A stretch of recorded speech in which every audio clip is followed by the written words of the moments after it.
번째는 지난 2010년 당시는 전공의 파업과 의대생 국시 거부가 네, 감사합니다. 다음으로는 필수 불가결 하라는 입장을 말씀하셨던 것 같고, 필수 의료 쪽에 회귀할 수 있도록, 필수 의료 쪽에 갈 수 있도록 할 거냐는 질의를 했습니다.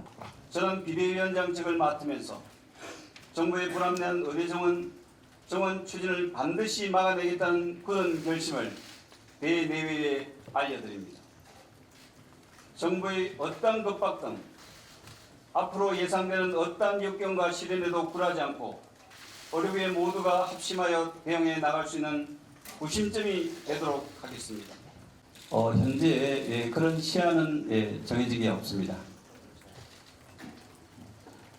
우선 1차 비상대책위원회가 토요일 날 예정되어 있기 때문에 그때 다양한 안건들로 다루어서 저희들이 진행하도록 하겠습니다. 2020년도에 대한전공의 선생님과 학생들이 대한의사협회에 대한 상당히 불신과 회의를 가졌던 것은 맞습니다.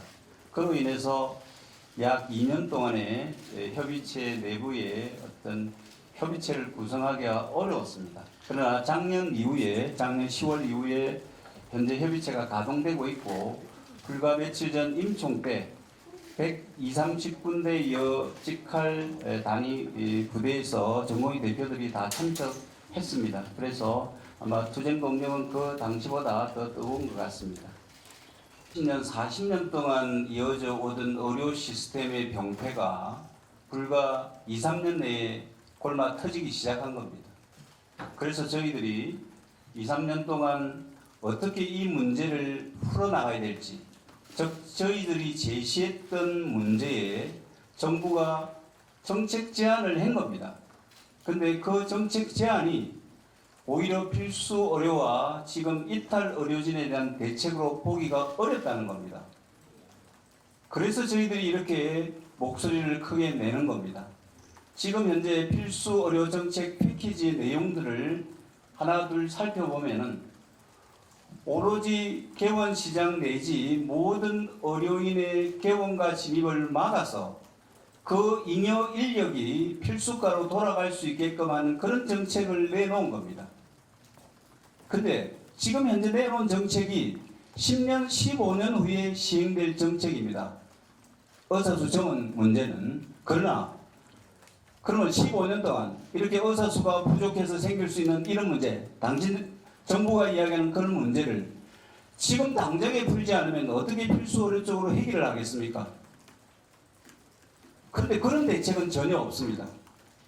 그래서 저희들이 당장에 필요한 대책을, 저희들이 원하는 대책을 이야기했음에도 불구하고 전혀 그 대책이 나오지 않았다는 거죠. 그런데 왜 갑자기 10년, 15년 뒤에 필요한 2,000명의 정원을 하겠다는 겁니까? 당장의 대책이 가시권에 들어와야 된다는 거죠. 그래서 저희들은 협상이라는 것은 상대방이 원하든 원하지 않든 상대방이 받을 수 있을 정도의 협상 카드가 필요한 겁니다. 근데 지금 2,000명은 저희들이 받아들일 수 있겠습니까? 저는 절대 받아들일 수 없다고 보고 있습니다. 왜냐? 그 합리적인 과정이 전혀 없었다는 거죠. 정부가 이야기하는 28차례, 100여의 회의가 있었다고 하지만은 저도 그 100여의 회의에 참석했던 당사자의 한 사람으로서 그분들이 약 30~40명을 모아두고 한 2시간 정도 회의했어요. 그 2시간 회의하는 내용에 뭐가 있었겠습니까? 지금 저희 논의하는 이런 내용들 듣기만 하고 가셨던 거죠. 근데 그걸 회의라고 할 수 있겠습니까? 특히 의료인한 협의체에서 논의했던 내용들에 대해서 말씀을 드리겠습니다. 거기서 의사수 정원에 대한 이야기 전혀 없었어요. 그런데 왜 정부는 의사수 정원 이야기를 협의체에서 논의했다고 거짓말을 하십니까? 그러면 현안 협의체 토의 내용을 여러분들이 직접 확인하시면 되지 않습니까? 정말 그런 이야기가 있었는지 2,000명에 대한 이야기 한마디도 없었습니다. 제가 협의체에 참여하셨던 위원들을 대진해도 괜찮습니다. 그 내용 한번 확인해 보십시오. 그래서 협의했다는 말, 합의했다는 말을 하시면 안 됩니다. 모셨습니다. 제가 좀 설명을 드릴게요. 대한민국에 전 세계 없는 독특한 제도가 하나 있습니다. 유한기간 강제 지정되는 건데 대한민국에 있는 모든 의료기관은 원튼 원하지 않든 정부가 정한 수가대로 정부가 정한 방식대로 환자를 진료하려는 게 요양기관 강제 지정제입니다. 이게 생기게 된 이유는 처음에 대한민국의 의료보험이 도입될 당시에 수가가 저수가였기 때문에 그 저수가 체계에 당시 의료기관과 의사들이 보험 환자를 보지 않겠다 그러니까 이 강제로 의사들을 보험 환자를 보도록 만든 제도가 요양기관 강제 지정제입니다. 그동안 여러 번에 걸쳐서 요양기관 강제 지정제에 대해서 위헌 소송을 했습니다. 2002년도 위헌 소송의 결과 합헌으로 판단됐는데 당시 합헌의 요지가 뭐였느냐? 요양기관 강제 지정제는 의사들의 자율권과 의학적 판단을 훼손하는 분이 분명히 있다. 그럼에도 불구하고 대한민국은 공공의료기관이 부족하기 때문에 의사들을 어쩔 수 없이 요양기관 강제 지정제로 묶을 수밖에 없다. 그래서 합헌이라고 판단을 하면서 뭐라고 얘기를 했느냐? 앞으로 정부는 공공의료기관의 확충에 신경 쓰라고 말했습니다. 정부나 일부 학자들이 좋아하는 OECD 통계 말씀드리겠습니다. 대한민국의 공공의료기관이 5.7%입니다. 외국과 비교할 수 없을 정도로 공공의료기관의 비율이 낮은 나라입니다. 그럼에도 불구하고 정부가 왜 공공의료기관을 늘리려고 노력하지 않느냐? 요양기관 강제 지정제 하에 있는 민간 의료기관은 정부의 공공의료기관화 되어 있는 겁니다. 두 번째, 4년 전에 똑같은 위헌소송을 또 했습니다. 그 당시 위헌소송에 합헌을 한 요지가 뭐냐? 보험진료에 대해서 의사들이 정부로부터 구속받고 있지만 중요한 얘기입니다. 비급여에 대해서 환자들이 선택할 수 있고 의사들이 비급여를 할 수 있기 때문에 요양기관 강제 지정제는 합헌이라고 판단한 겁니다. 정부가 의사들이 저수가 체계 내에서 의료기관이 유지될 수밖에 없는 비급여 시장을 인정해주고 묵인했던 겁니다. 그런데 이제 와서 의사들에게 비급여 진료가 마치 부족한 것처럼 국민들을 선동하고 있는 겁니다. 그렇다 그러면은 우리나라의 수가를 OECD 평균의 수가로 맞춰놓고 난 다음에 당신들이 비급여 진료하는 거는 부족하다고 말하는 게 이론상 맞는 겁니다. 제가 숙제를 하나 드리겠습니다. 대한민국 14만 의사가 일반 국민들이 알고 있는 것처럼 정치인들이 말하는 것처럼 일부 학자가 말하는 것처럼 부도덕하고 파렴치한 의사들이면 정말 대한민국은 불행한 나라입니다. 역으로 실제로 의사들이 부도덕하고 파렴치한 집단이 아닌데도 불구하고 일부 정치인들이나 학자들에 의해서 매도되고 선동된 여론에 의해서 의사들이 부도덕하고 파렴치한 집단인 것처럼 비춰지는 사회 역시도 불행한 사회입니다. 전자가 되건 후자가 되건 대한민국은 불행한 사회인데 우리 의사들은 후자라고 보고 있는 거고 국민들은 전자라고 보고 있는 겁니다. 그래서 제가 말씀드리는 언론 여러분들의 역할이 크다는 겁니다. 편견을 갖지 말고 의사들이 말하는 주장을 그대로 그냥 실험만 달리는 겁니다. 지금 그게 안 됐던 거거든요. 네, 제가 조금 더 부연 설명을 드리도록 하겠습니다. 사실 지금 말씀하셨던 혼합진료라는 개념으로 접근하시는 게 좋을 것 같습니다. 저희가 잘 아시다시피 보험수가가 원가의 60%, 70%밖에 되지 않습니다. 그래서 과거 김대중 정부 시절에 혼합진료를 허용했던 겁니다. 왜? 의료기관이 현재의 원가로 가지고는 도저히 의료기관을 경영할 수 없음을 정부가 아신 겁니다. 그래서 당시 비급여를 혼합진료할 수 있도록 해준 겁니다. 그런데 지금은 어떤 상황이 됐냐 그러면은 대한민국 의료기술이 이만큼 발달을 했습니다.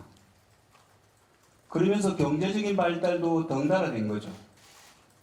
그러면 환자분들의 욕구가, 니즈가 올라간 겁니다. 그런데 여기에 저희들이 반대했던 실손보험까지 얹혀지게 된 겁니다. 그래서 이 비급여 시장이 팽창을 하게 된 겁니다. 그런데 그걸 정부의 잘못을 왜 의사의 책임과 의사의 잘못으로 돌리시냐는 거죠. 비급여가 팽창한 이유를 대한민국 의사들이 비급여 시장을 더 활성화해서 그런 겁니까? 절대 아닙니다. 그래서 저희들이 비급여 시장이 팽창한 부분을 대해서 필수 의료의 부족 원인이라고 따지는 것은 이건 어불성설이다 이거죠. 그래서 필수 의료 인력들을 비급여 시장을 축소함으로 해서 그 인력들이 필수 의료 쪽으로 회귀할 것이다. 이런 정책을 정부가 지금 정책이라고 발표한 겁니다. 그래서 저희들이 이 부분에 대해서 혼합진료 부분의 비급여 부분을 억제하겠다는 정책은 상당히 위험한 정책이다. 그렇게 말씀을 드리는 겁니다. 저희들이 처음에는 그랬습니다. 개원과 시장은 정말 옆에 개원하시는 분들이 다시 들어옵니다. 정말 경영이 어렵습니다.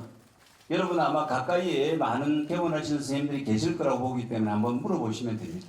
그런데 정작 문제는 필수 중증 의료를 담당하는 대학의 교수님들이 번아웃 되는 거죠. 그렇기 때문에 그분들이 떠나는 부분을 저희들이 우려했고, 그러다 보니까 대학에서 어느 정도 필수 중증 진료에 입익을 담당할 수 있는 부분이 일부 정원이 필요하다는 이야기가 있었습니다. 그걸 사실은 서로 협의해 나가고 합의해 나가는 과정이 있었지 않습니까? 세상에 절대 재료가 어디 있습니까? 우리가 행하는 이런 다양한 과정들은 내년에 부족할 수도 있지만 내년에 넘쳐날 수도 있는 거죠. 그래서 저희들이 의료 인력 수급 추계 위원회를 구성해 달라고 요구했던 겁니다. 대한민국에 없는 게 그겁니다. 그런데 외국에는 의료 인력 수급 추계 위원회가 약 20명에서 30명 정도 유지되면서 파악을 하고 있는 거죠. 만약에 이렇게 늘어난다면 내년에 늘어났는지 줄었는지 줄여야 되는지에 대한 데이터를 어디서 가지고 어떻게 분석할 겁니까? 그런 이야기를 말씀드렸던 거고, 그래서 저희들은 향후에 2040년도에 인구가 약 1000만 명가량 줄어드는 부분이 있고, 현재 저출생 정책으로 인해서 출생아들이 줄어들고 있는 입장에서 저희들이 이대로 의사 수가 증가된다면 필히 의사가 넘칠 것이라는 데이터를 저희들이 제시를 한 겁니다. 그러면은 한쪽에서는 부족하고 한쪽에서는 넘친다고 하니까 정확한 데이터 분석하에 우리가 협의를 해 나가자는 게 협의체 아니었습니까? 근데 그 협의체에서 제대로 협의를 안 했으니까 이런 결과가 옹다고 저는 생각합니다. 그렇기 때문에 지금은 아까도 말씀드렸지만 협의의 단계를 좀 지났다, 그렇게 판단하고 있습니다. 각 지역에 계신 우리 의사 선생님들께서는 각자 맡은 바 위치에서 정말 대한민국 국민 여러분의 건강을 위해서 어떻게 보면 고된 노동 시간 이상으로 아프신 분들을 어루만족 주고 계십니다. 근데 제가 판단할 때 아마 이렇게 의사가 부족하다는 어떤 결론에 도달한 게 한 4가지 정도라고 저는 판단하고 있습니다. 우선은 아마 응급실 뺑뺑이 사건이 1번이었던 것 같고요. 두 번째는 소아과 오픈런 상태였던 것 같고, 셋째는 지방의사 부족이라는 말씀을 많이 해주셨고, 네 번째는 아마 긴 대기와 짧은 진료 시간, 아마 이 4가지가 국민들이 체감하시기에 의사가 좀 부족하다는 어떤 결론에 도달했던 원인이라고 저는 보고 있습니다. 그래서 어떻게 보면 소아과 오픈런은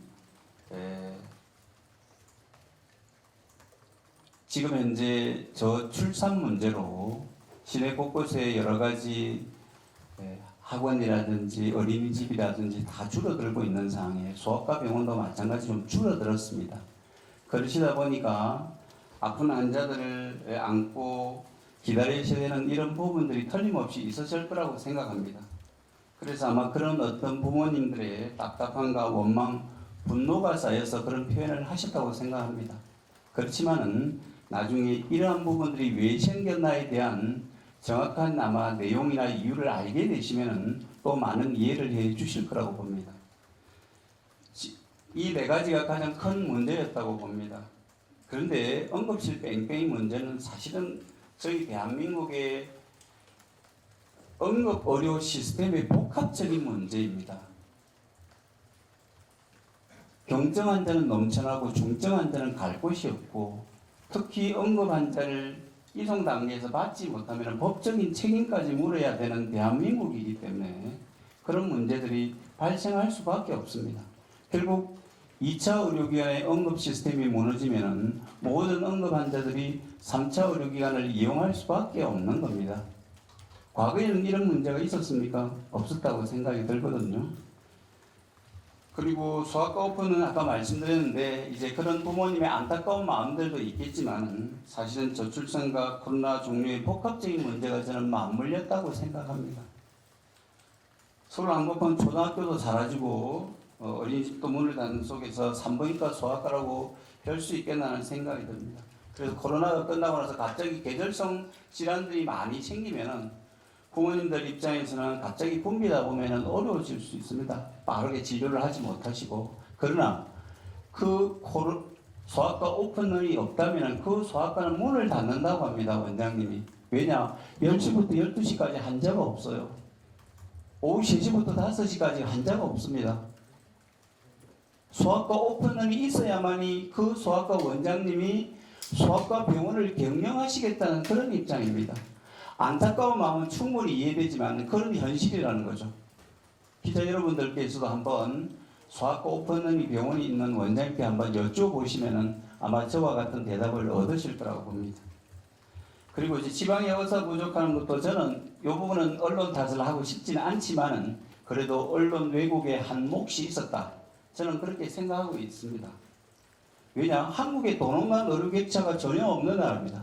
전 세계적으로 도시와 농촌의 의료객차가 없는 나라가 대한민국입니다. 그런데 왜 갑자기 이런 문제가 발생했느냐? 의사 연봉을 제시해도 오지 않는다. 그런데 그 내용을 또 면밀하게 살펴보면 갑질 원장님들의 어떤 갈등, 관료주의 공무원들의 부당한 대우, 임금 체불 등 다양한 목소리들이 있었다는 거죠. 그런데 그걸 전부 다 모든 책임을 의사들에게 지도하는 독소조항까지 있었다고 들었습니다. 이런 문제들이 결국은 조금 지방 의사 부족을 야기했던 부분이고 조금 더 깊이 들어가면은 다른 문제까지 많이 있습니다만은 결국은 뭐 여러분 이야기하는 KTX, 정주 여건, 이동 문제, 그 다음에 의료 전달 체계 너무 깊이 들어가면 오늘 시간이 많이 걸리니까 이 정도로 하겠습니다. 그리고 긴 대기 시간, 짧은 진료 시간을 말씀하셨는데 세계적으로 저희 나라만큼 짧게 진료하는 곳이 짧게 진료라기보다도 대기 시간이 이렇게 짧은 나라는 대한민국이 유일합니다. OECD 국가들 비교해서 저희가 진료 횟수가 3배 더 높습니다.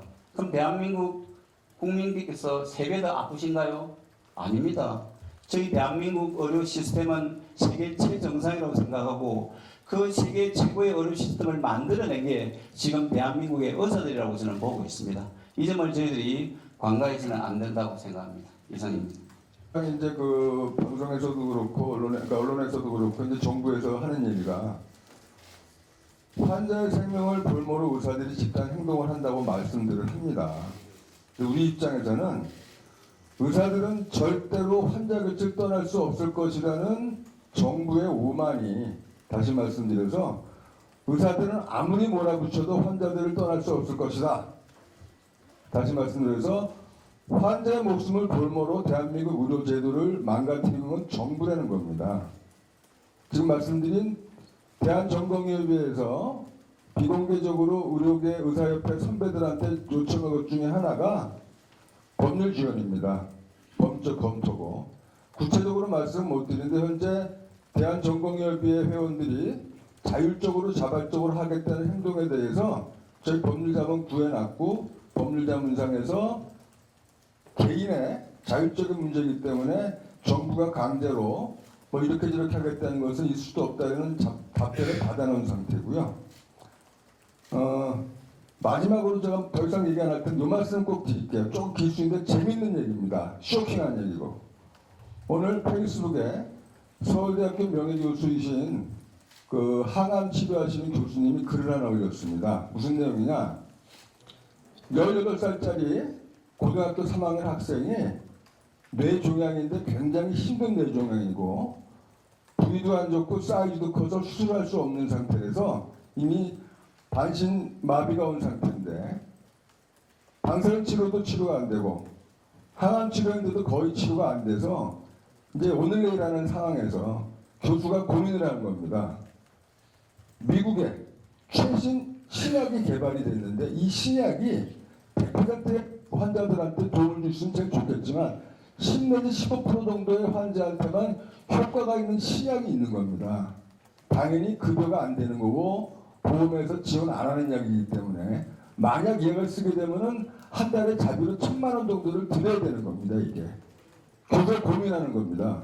이거를 말씀을 드려야 되는 거냐, 말을 안 해야 되는 거냐, 고민 끝에 말씀을 드린 겁니다.